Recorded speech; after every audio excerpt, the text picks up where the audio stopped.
A little bit of French style today. Peugeot e2008. Welcome back to the channel. My name is Blake Boland. We've had this car for a week now, put up a few hundred miles on it, starting to get a real feel for it. Is it any good? Let's find out.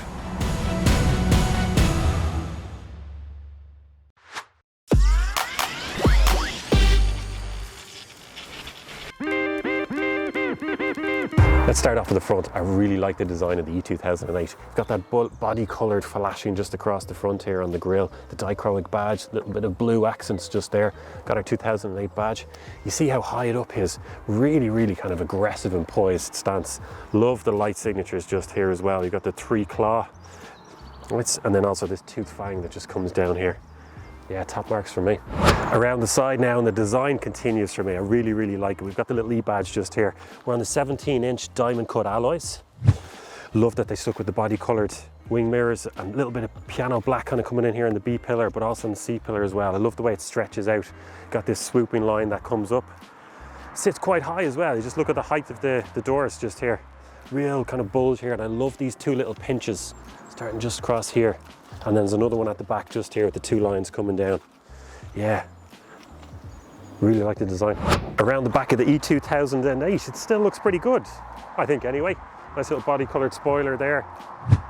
Don't get a wiper in every car these days, that's all right. Like that dichroic badge. I like the way the Peugeot lettering spelled out just there. Nice little lip for putting parcels on when you're trying to get things out of the car. Yeah, kind of like the design. Let's open it up and have a look inside, because we've got 434 litres of space. Now that is not class leading, of course. There's going to be far better out there. But this isn't a gigantic SUV, you know, it's just a little crossover. But it's a modular boot. So, of course, you can fold your back seats down 40-60 split, so you go out to about 1,450 litres after that. Your parcel shelf there, you can take that out if you want. But I like this, it's modular. Grab the handle, lift it up. 2 little catches just there, and that partial shelf is out of your way. Rubberized floor down here as well. I've got dirty wellies or mucky boots or anything like that. Keep some cables down there if you want. And then there's another little false floor underneath that where you've got your puncture repair kit and things like that. But yeah, I like it. This flat floor is really important to a lot of people for getting stuff in and out. The way you can just slide it in and out like that. Yeah, as I said, not class leading, nothing hugely impressive about it. Apart from that modular thing, quite like that. Okay, let's close up the boot, if I can. Take it out for a spin. Inside, it's quite nice, I have to say. Now, worth mentioning at the outset here, I have the Allure spec, not the top level GT spec, which is actually quite refreshing, because in these press cars, normally you get all the bells and whistles and you think, oh, this is amazing. And you look at the lower end ones, it's not quite as impressive, but this is still really nice. Now, we're not going to go through every button here, but what are the highlights? What do we really want to know about? Well, screen over here. Little bit underwhelming, I have to say. There's not a huge amount of functionality. There was a little bit more I felt when I had the 208 at the GT spec there a few months ago. But you've got the basics covered just there. And let's be honest, do we use these in cars anymore? We've got Android Auto, or we use our phones or hook that up in some way. So yeah, we'll just move on from that one. I really like the cockpit, what Peugeot calls it just here. So we've got all of our dials inside, but it's got that 3D effect. And you can change what's displayed there as well. So there's a little toggle switch just here. And you know, your driving dials, your energy, you can personalize it as well. So yeah, that's a nice little touch. Looks pretty cool. Can be tricky to see because we don't have a perfectly round steering wheel here. We've got a flat top and a flat bottom. And when I got into the car, I had to kind of find the right position to put the steering wheel in where it was most comfortable for me. I couldn't then see the dials, but I think that's just me and the way I want to set up the car personally. I wouldn't knock the car for that at all. We've got a smattering of buttons here on the steering wheel.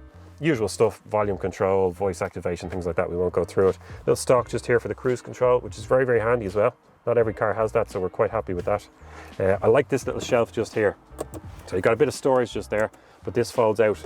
Stick your phone in there, watch a movie, whatever you want while you're waiting to pick up the kids from school.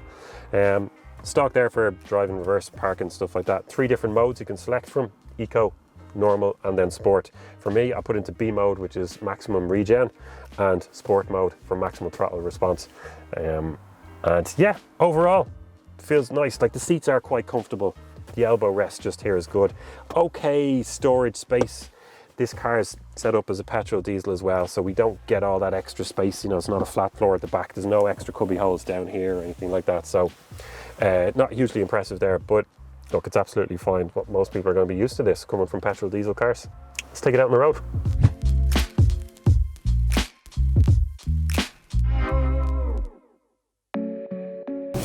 Out on the road now, the e2008, and it's a good chance to talk about a couple of different features of the car.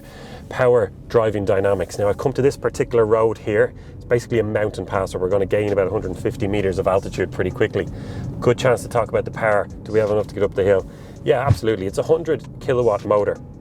That puts out 136 horsepower and 260 newton meters of torque. So it's no slouch at all. You'll do the 0 to 62 sprint if you ever want in a car like this in 8.5 seconds.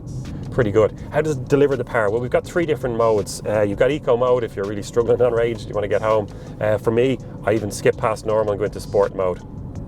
You just get a little bit more responsiveness, and to be honest, that's one of the great things about EVs, isn't it? So why not? But on that note, I'm a bit disappointed in Peugeot here. Why do I love EVs so much? Well, one of the reasons is that responsiveness, that instantaneous power, acceleration, torque that you get when you plant your foot. And they've artificially dulled it in this car. Like here I am trying to drag up the hill right now.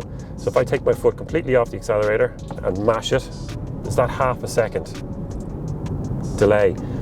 Are they trying to make it more familiar for petrol and diesel drivers where there's a little bit of a lag while you build up the revs or something? Maybe, but Peugeot, just give me all the power straight away.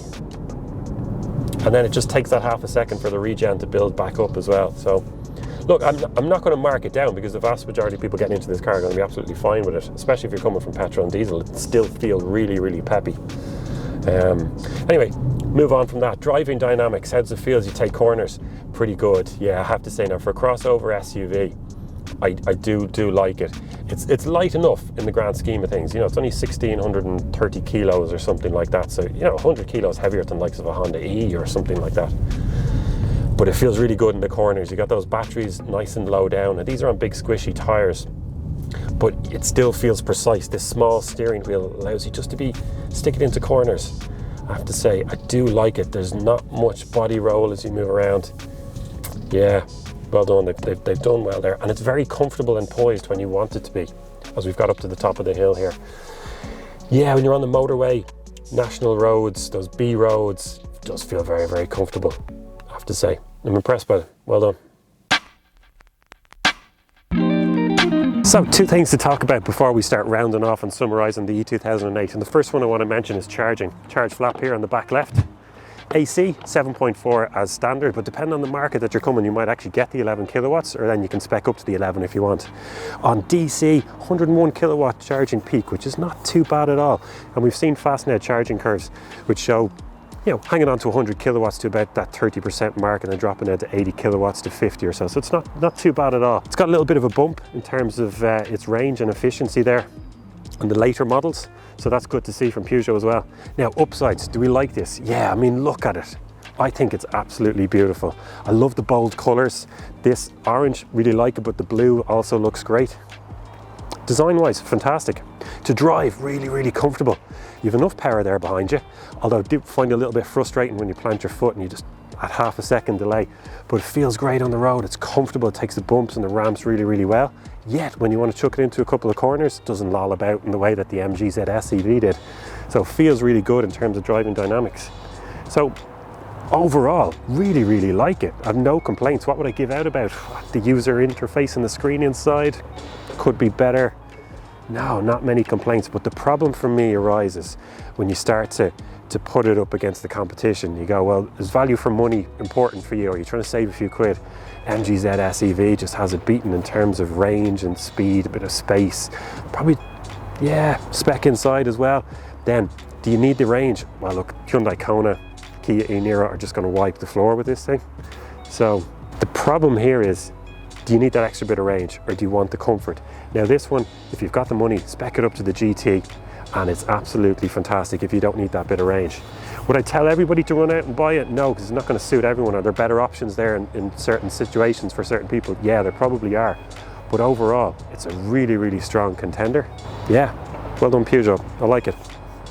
Look, if you've liked this video, please like it and subscribe, so our bosses give us a pat on the back, and we'll see you on the next one.